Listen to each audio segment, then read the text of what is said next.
No, I can't be tired. My people need sleep.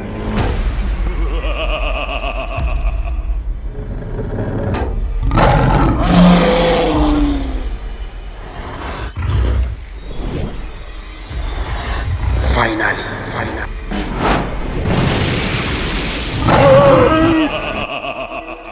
My name is Dazzlin Superstar. I'm a true son of this land. My people need the urge of progress. And it's going home with me. And what makes you think you can take it?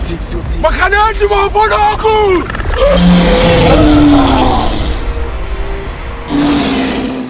Yoko,